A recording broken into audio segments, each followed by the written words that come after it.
Hello friends, and today we are here to do a video that's actually been fairly highly requested, and that is my review of The Lovely Breaking Dawn. So I finished this book last night, which means I'm officially done with my reread of the Twilight series. I'm not gonna read the second, or the Half-Life of Bree Tanner or something like that. I never read that when I originally read the series, so I don't feel like it fits in with the whole reread thing. Plus, I don't really care. So that's good enough. I don't even know if you can see it in the frame. Anyway, so I finished this book and I have some thoughts. If you've seen my reviews of the other books, you know that I don't like the series. I'm not gonna say that you're not able to like the series. I know the series is nostalgic for a lot of people, and in a way it's nostalgic for me too. So you feel free to like the series. I'm not shaming you for that, but these are the reasons which I didn't like this book or the finale to the series. So if this isn't your cup of tea, I will not be offended if you do not watch this video. So without further ado, let's get into my thoughts. Okay, so this video doesn't have rhyme or reason like maybe my other ones did, because I just didn't feel like putting in that kind of effort because this book wasn't worth it to me. So the general plot of this book is that they finally get married. They, being Bella and Edward, finally get married.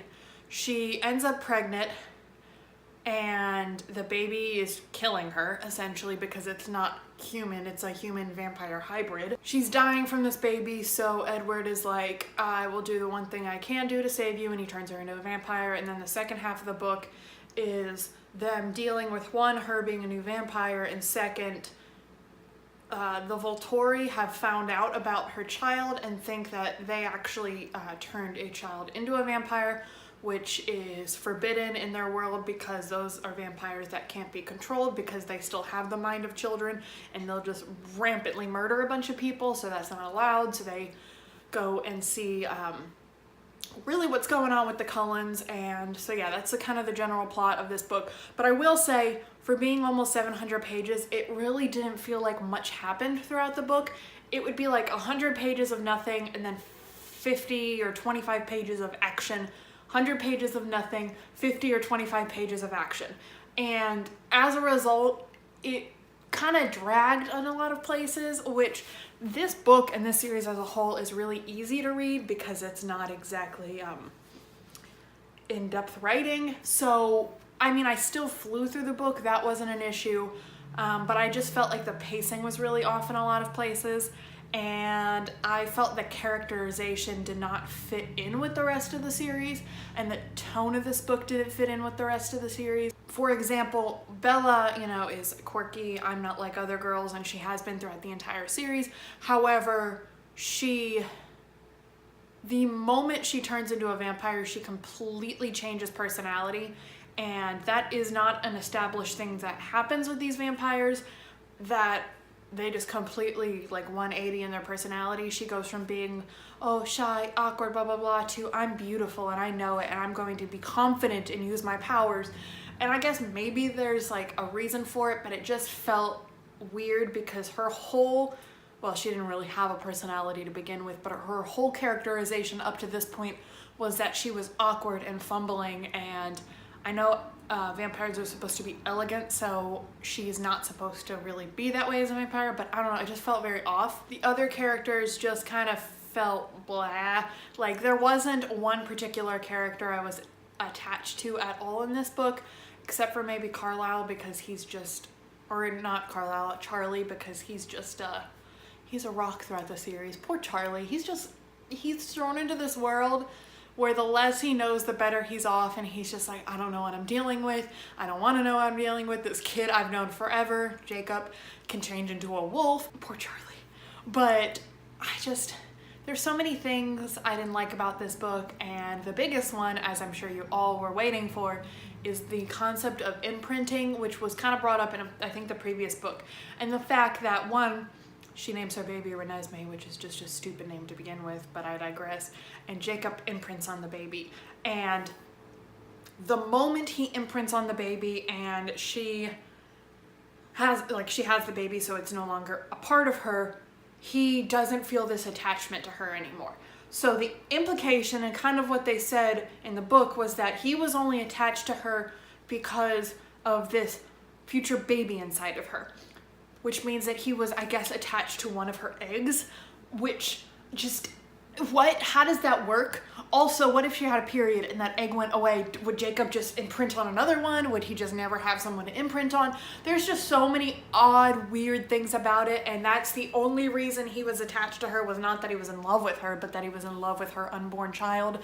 And she gets really pissed at him for this because, yeah. And so when her baby's born and she's like come around and like awake or a vampire, she tries to fight him because, you know, he imprinted on her child, which is fucking weird to begin with. Another one of his packmates, I think in the previous book, imprinted on a toddler. And what they say is that it's not at all a sexual feeling. It is more of like a paternal feeling until they become of age.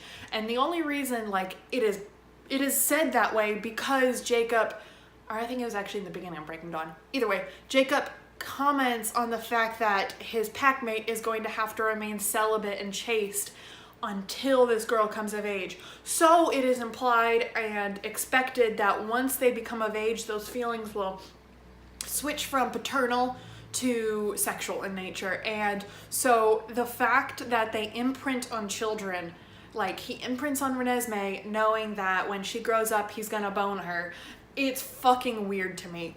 And I know it's weird to a lot of other people, and honestly that is the most uncomfortable thing in this series, is just the concept of imprinting to begin with, but the fact that they routinely are imprinting on either underage people or actual children, with the expectation that when those children grow up, because the werewolves don't age, that they will also, or that they will switch from being like a father figure and or a guardian, and instead will become their lover. And it's weird and it's gross and I don't like it.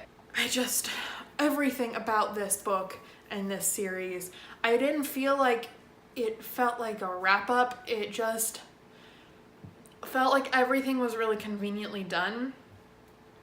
That, oh, Jacob's suddenly not in love with Bella anymore, and Edward and Bella are vampires, and they can just live happily ever after, and they have this kid who I guess in 7 years will be a full adult, which she was supposed to be unique, and no one's ever heard of a vampire-human hybrid, although the Alice, in an effort to, you know, stop the Volturi and to gather witnesses to the fact that Renesmee is not a I don't remember what they're called, a child that has been turned into a vampire. She comes across and meets other vampire human hybrids, and the Volturi is supposed to be this all-knowing, like, super ancient clan of vampires. It doesn't make sense that they wouldn't know about these existing. I know they're supposed to live completely just like off the grid, no one's ever heard of them. But the fact that the Volturi are like millennia old, it didn't make sense to me. I feel like they would know. I will say, with the exception of the imprinting thing, it became less problematic because now that she's turned to a vampire, Edward has stopped his like creepy possessive behavior, and there's not girl hate in this one the way there is in the previous ones, because there really are no other female characters, and all the female characters love Bella, and so they have no reason, Bella has no reason to be jealous, although she is jealous of how pretty some of the vampires are, but they aren't the aggressive thoughts she had towards her human friends, which I guess just fall off the face of the earth because they're pretty much never mentioned again, except for at her wedding, in which what's-his-face from the first book who wanted to bone her still wants to bone her for some fucking reason, even though she was terrible to all of her friends. It just, So at least there's that it's not quite as problematic. The writing is still really shitty, which is to be expected. This didn't feel like a huge, magnificent wrap-up, which is what you would expect with a series like this. It just felt very convenient, and I don't like it. I just don't like it. I don't like the series. I'm happy it's over. And I know not everyone likes videos like this where it's like, why did you read it? Because you didn't like it. But I wanted to see if it was just as bad as I remember. And the answer is yes, it is just as bad. Some other inconsistencies with the series as a whole I want to talk about is the fact that Jacob's pack and what they are not werewolves. They're shapeshifters. Actual werewolves follow the lore more in that they are uncontrollable in their transformations and things like that. And Edward and the rest of the Cullens and pretty much the rest of the vampires knew that, but just let the Jacob call themselves werewolves, let Bella refer to them as werewolves. And he was like, well, you never asked.